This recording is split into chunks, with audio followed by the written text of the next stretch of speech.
Depuis le seuil de la demeure de Molly, elle regarda son mari, Philippe, s'installer dans sa Jaguar XJ. Elle lui fit un signe de la main et lui envoya un baiser. Philippe, lui rendant son sourire et son salut, quitta ensuite l'allée, en route pour l'aéroport et son vol pour New York. Satisfaite, Molly s'appuya contre l'encadrement de la porte, savourant la douceur matinale de la Floride du Sud. Une fraîcheur délicate persistait encore, mais la chaleur du jour ne tarderait pas à s'intensifier. Leur petit jardin était inondé de lantanas et de pantas, tandis que deux magnifiques bougainvilliers encadraient élégamment la porte et le porche pittoresque. L'air était lourd de parfums floraux, tandis que des papillons voletaient de fleur en fleur. Molly, rousse de 30 ans, était dotée de beauté, de sociabilité et d'une indépendance farouche.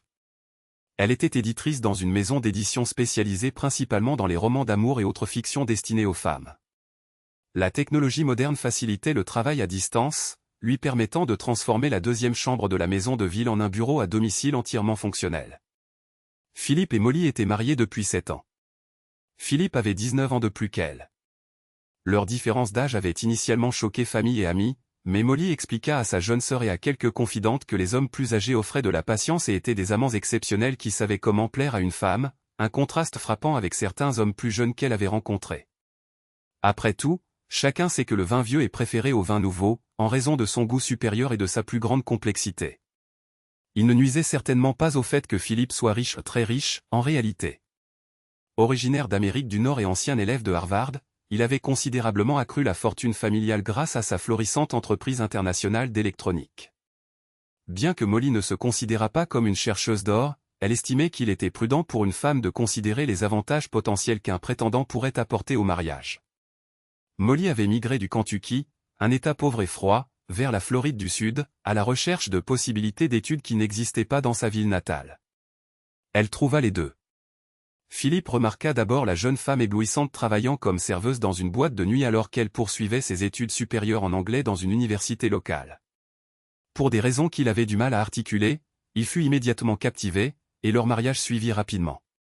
Finalement, Molly devint une jeune femme heureuse en mariage, bien soignée et choyée, tout en poursuivant une carrière qu'elle aimait. Pendant la fin de l'hiver et le printemps, le couple résidait dans sa maison de ville en Floride.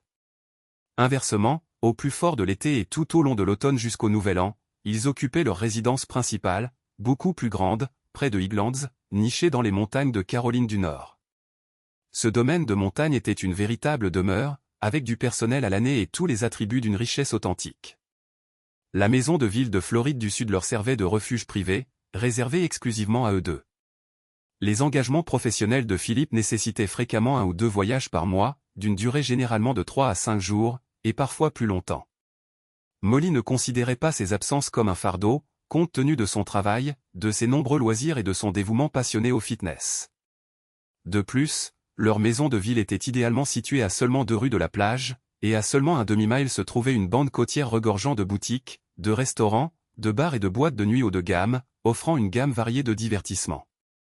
Elle et Philippe fréquentaient souvent ces établissements ensemble, et lorsqu'il était absent, elle n'hésitait pas à s'y aventurer seule. Après tout, elle était une femme adulte et moderne. Molly regarda la voiture de son mari disparaître sur la route en direction de l'aéroport.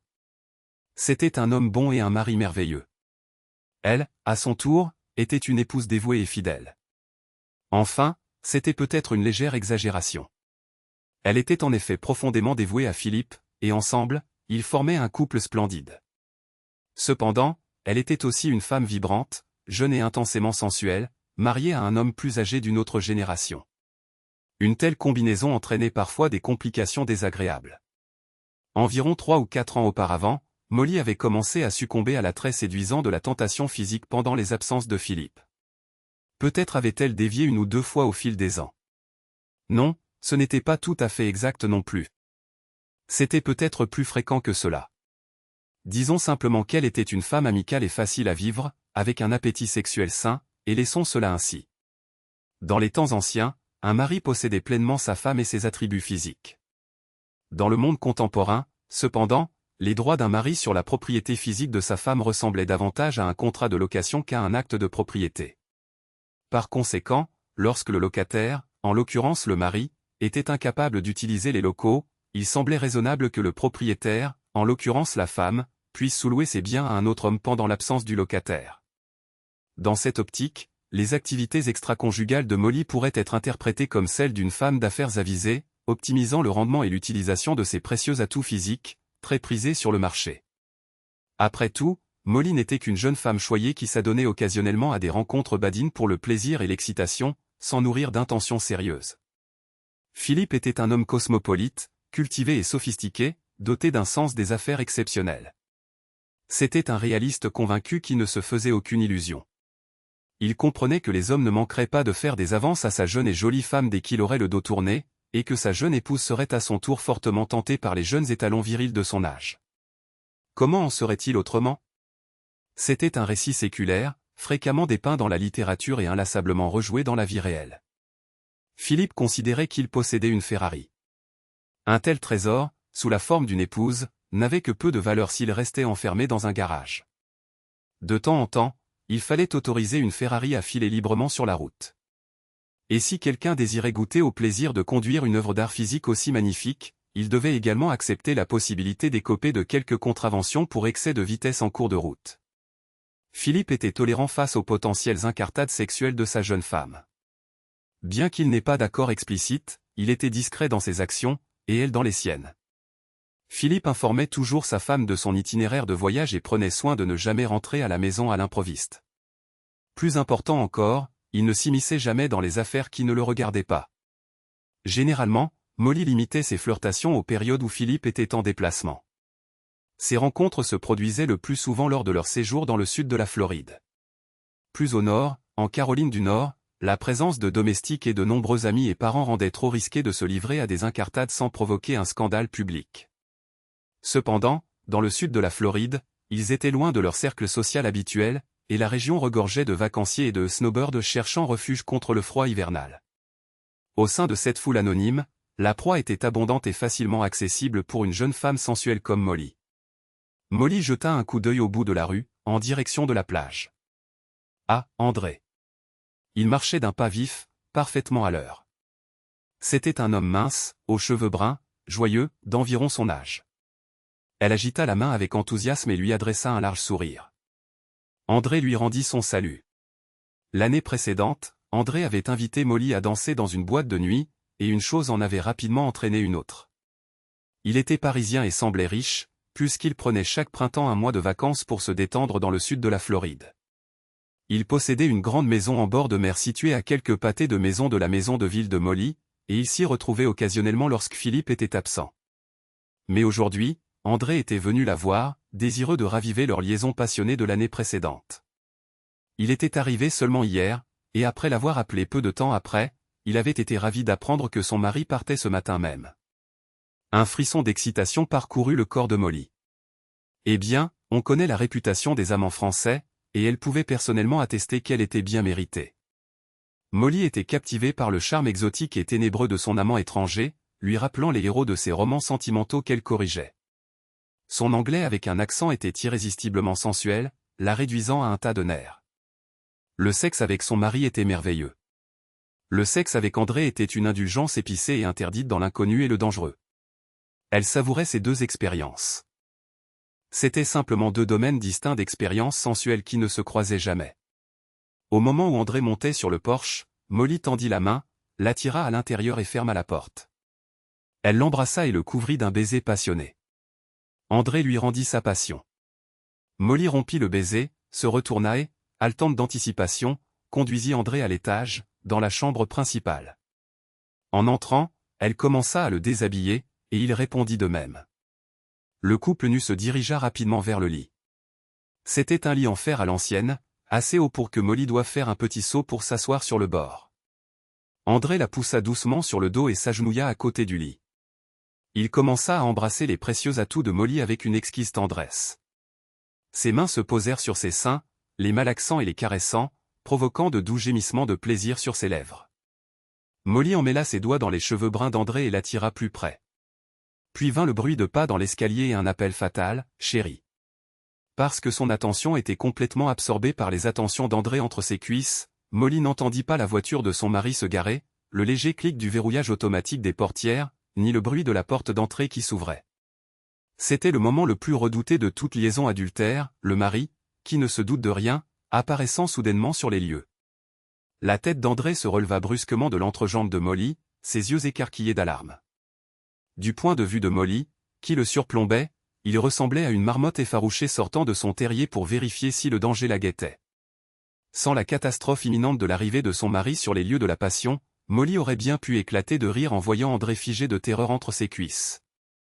André siffla son mari. Alors que Molly chuchotait frénétiquement, une voix calme, mais proche, s'interposa. « Mon mari, chérie, c'était Philippe. La compagnie aérienne vient de m'envoyer un message, mon vol a été annulé. Je prendrai le prochain vol. » Le couple bondit hors du lit. Ils entendirent les pas lents et délibérés de Philippe gravir l'escalier, chaque foulée un bruit sourd et inévitable, représentant le destin qui s'approchait inexorablement. André saisit la main de Molly, chuchotant hystériquement, « Mon Dieu, qu'est-ce qu'on fait ?» André était terrifié, et Molly reconnaissait que sa peur était justifiée. Un mari trahi découvrant un invité non désiré dans le lit de sa femme réagit souvent violemment, dirigeant la plus grande partie de sa rage vers l'intrus. La carrure musclée et athlétique de Philippe avait été un atout majeur de son attrait initial. Dans sa jeunesse, il avait même été un boxeur poids lourd modérément prospère au club de boxe de Harvard. André, à l'inverse, était plutôt un intellectuel, attiré par la poésie et l'art plutôt que par le sport. Si une confrontation devait avoir lieu, l'issue ne faisait aucun doute. Malgré leur différence d'âge, il n'y avait guère d'option, affronter la colère de Philippe et se rendre, ou cacher André quelque part. L'esprit de Molly s'emballait alors qu'elle évaluait la détérioration de la situation, tel un général sur un champ de bataille s'efforçant d'éviter une défaite totale. Philippe était déjà trop près pour qu'André puisse se faufiler dans son bureau à domicile dans la deuxième chambre. Le placard et la salle de bain offraient tous deux une dissimulation temporaire, mais aucun des deux ne fournissait un véritable abri si Philippe décidait de regarder à l'intérieur. Cependant, le lit ancien offrait un dégagement de près de 75 cm, avec un couvre-lit tombant presque jusqu'au sol. Molly poussa André vers le lit, sifflant avec urgence, « Va te cacher complètement en dessous et reste immobile, quoi qu'il arrive. » André n'hésita pas. Il se laissa tomber au sol, heurtant la barre de fer inférieure avec un bruit sourd. Il grogna, s'arrêta un instant, et se massa le front.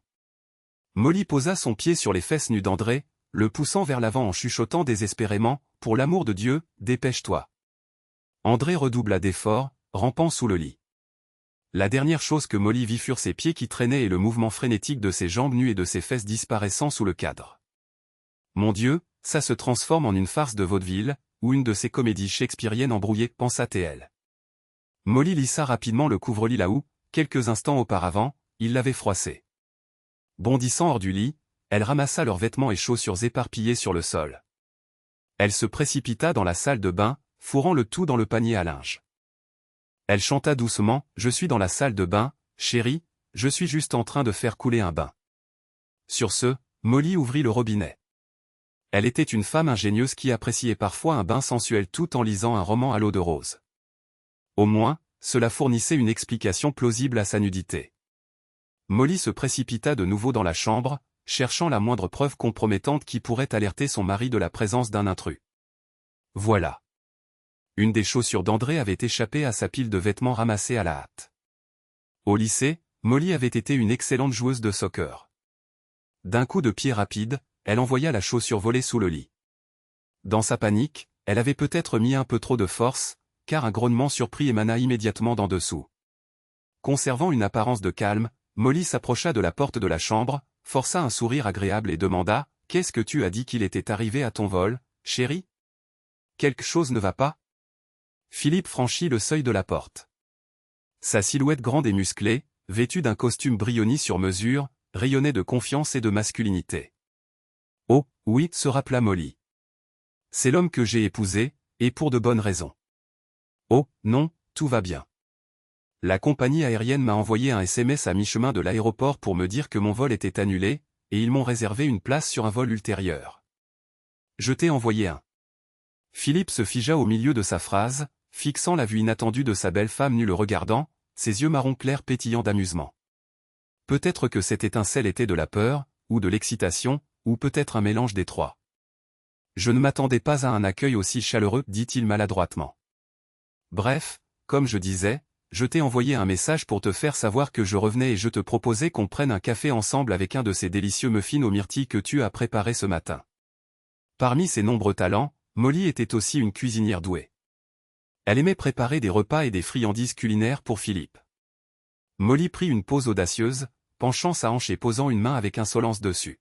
« Ah, j'avais laissé mon téléphone en bas et je n'ai pas vu ton message. »« Eh bien, je comptais juste me prélasser un peu dans le bain avant de commencer mon travail de montage, » continua-t-elle sur un ton taquin.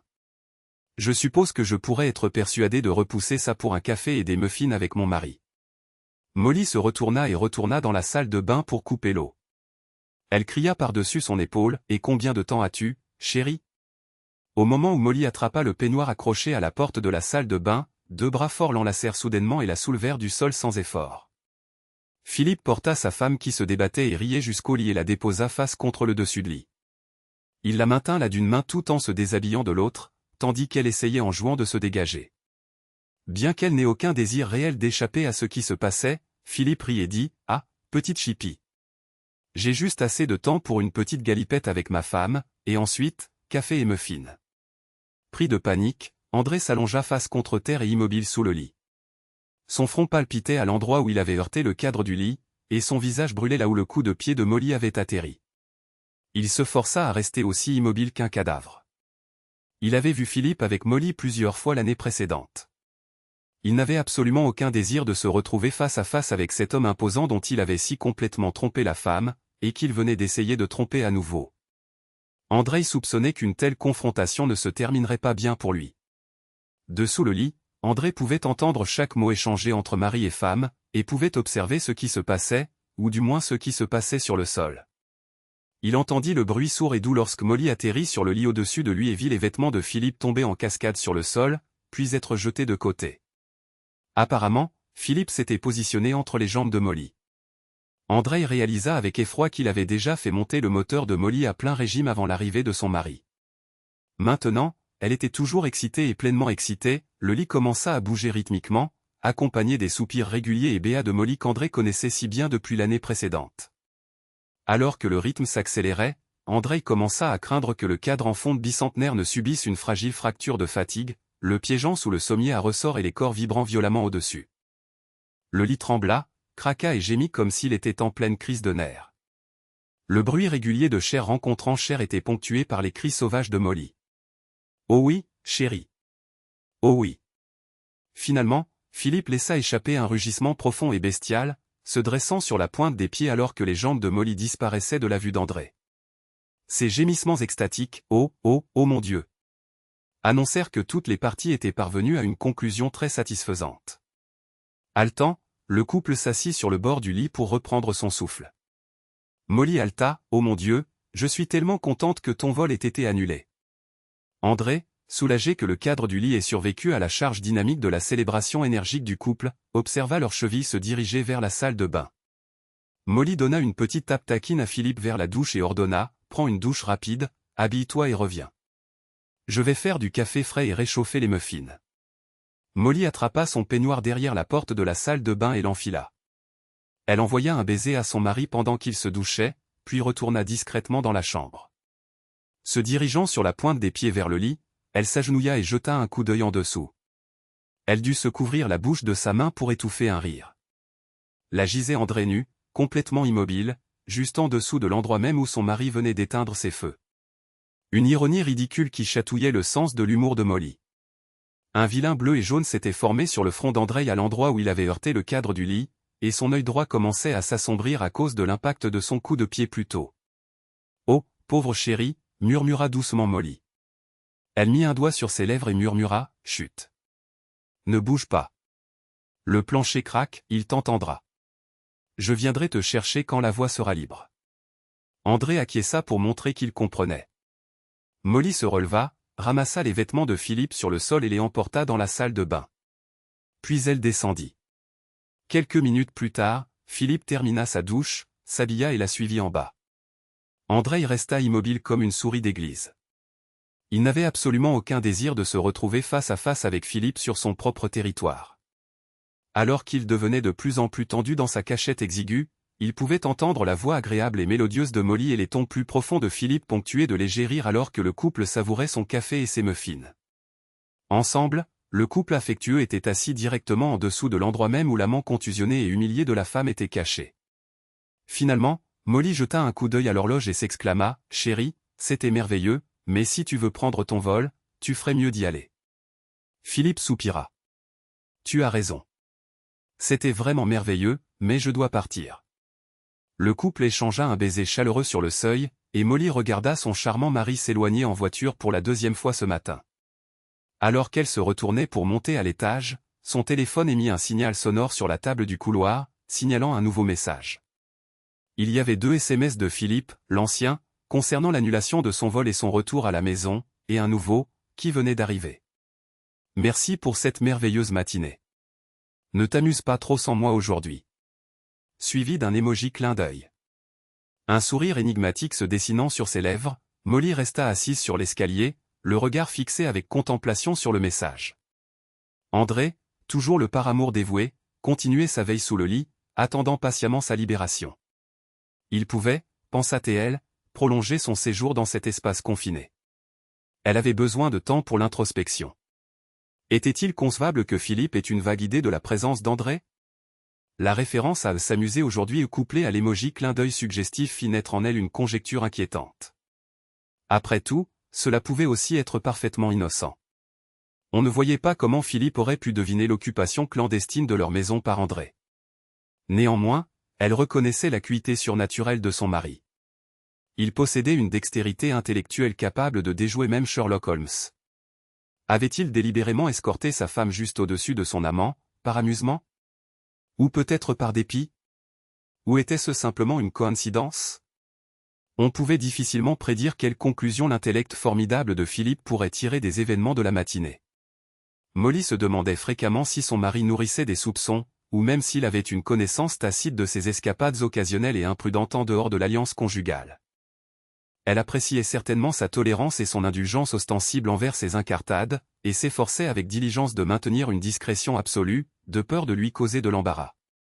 Pendant de longues minutes, Molly resta assise sur les marches, plongée dans une profonde contemplation. Philippe était indubitablement un parangon de mari, vraiment exceptionnel. Son âge avancé présentait à la fois des avantages uniques et des inconvénients inhérents.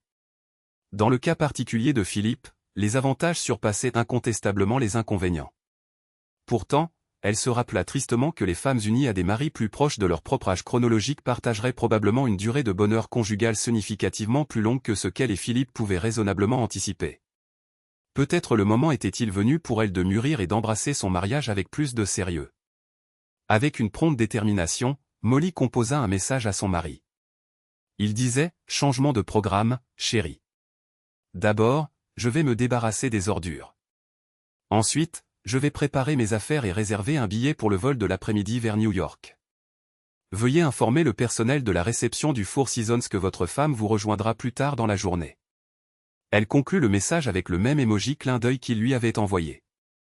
Et par la suite, Philippe seul pilota sa Ferrari fougueuse et flamboyante, et les contraventions pour excès de vitesse cessèrent complètement.